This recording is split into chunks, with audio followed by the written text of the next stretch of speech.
Les enjeux de conservation des forêts ultramafiques de la Nouvelle-Calédonie sont une des priorités environnementales.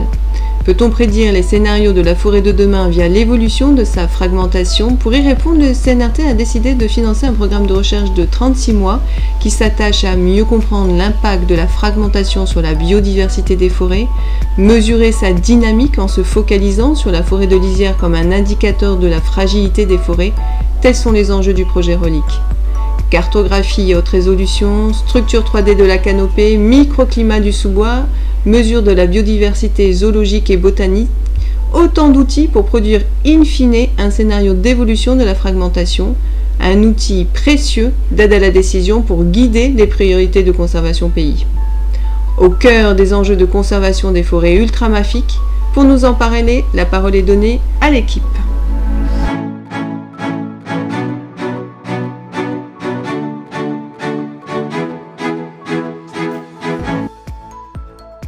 Le projet Reliq en fait a débuté l'année dernière.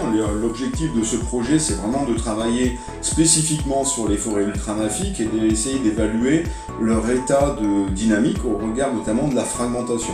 La fragmentation, c'est tout ce phénomène qui fait que la forêt est découpée en petits morceaux qui sont juxtaposés, mais dans lesquels il y a des barrières écologiques qui sont créées par exemple par les activités humaines lorsqu'on fait une route, une piste. Et donc la question qui se pose, c'est au-delà de la perte de superficie, est-ce que la transformation de ces grandes forêts continues en petits morceaux de forêt engendre des variations dans les capacités de dynamique de ces forêts ultramafiques? Alors aujourd'hui, notre point focal dans le projet Reliq, c'est vraiment de travailler sur ces forêts de lisière. Les forêts de lisière, c'est vraiment cette interface entre les milieux ouverts et l'intérieur des forêts. Cette interface est comme une membrane d'une cellule, c'est là où se créent des échanges entre l'intérieur et l'extérieur de la forêt. Donc il y a à la fois les entrées des menaces, que ce soit le feu, le vent, les animaux invasifs par exemple, mais c'est aussi des lieux où la forêt va progresser parce que c'est là où il y a des conditions favorables pour qu'il y ait de la régénération et qu'il y ait de la croissance de nouvelles végétations. Donc cette interface, c'est vraiment le cœur de la dynamique de la forêt, qu'elle soit sur substrat mafique ou pas ultramafique.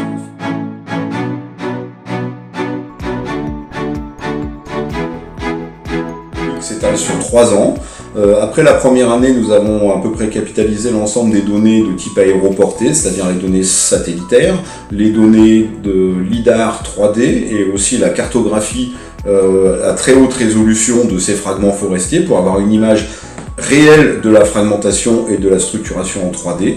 La deuxième année, celle qui va arriver maintenant, sera consacrée à des mesures beaucoup plus biologiques, c'est-à-dire sur le terrain, pour aller faire des inventaires de la flore, mais également aussi des inventaires de la faune, afin de voir si finalement les mesures physiques induisent une modification de la biodiversité.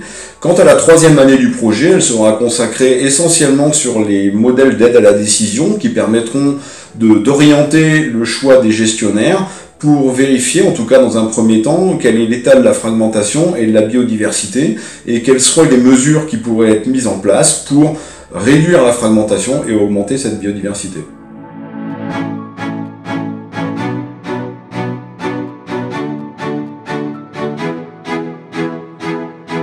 Alors pour cette deuxième année du projet Reliq, on va s'attacher maintenant à toute une partie terrain.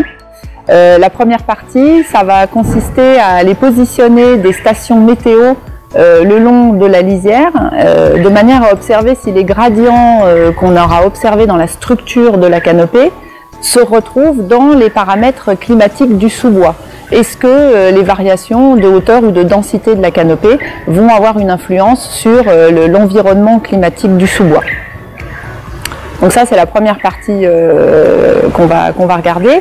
Et ensuite, ce qu'on va faire, c'est qu'on va aller faire des inventaires floristiques, on va aller faire des inventaires en forêt, de manière à voir si ces variations climatiques et ces variations de structure de la canopée ont une influence sur les communautés forestières.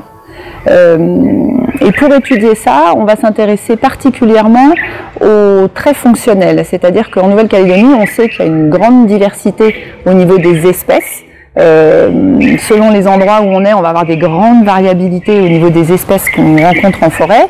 Donc on va s'intéresser, au-delà des espèces, à leurs traits fonctionnels, c'est-à-dire à des caractères anatomiques qui vont leur permettre, par exemple, d'être plus ou moins résistants à la sécheresse et à l'aridité.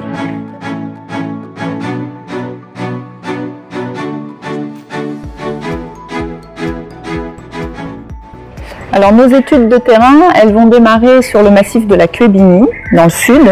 Donc on a choisi ce massif d'une part parce que on a là-bas une belle forêt bien conservée, avec des lisières de différentes tailles et de différentes formes, donc on va pouvoir, sur lesquelles on va pouvoir placer nos stations.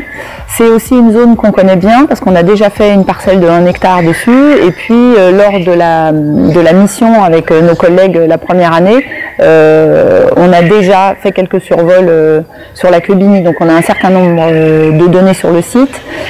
C'est aussi un site qui est accessible, donc comme on sait qu'on va devoir faire beaucoup de missions de terrain pour cette deuxième année, on va profiter de l'accessibilité du site pour pouvoir paramétrer nos modèles. Une fois que les modèles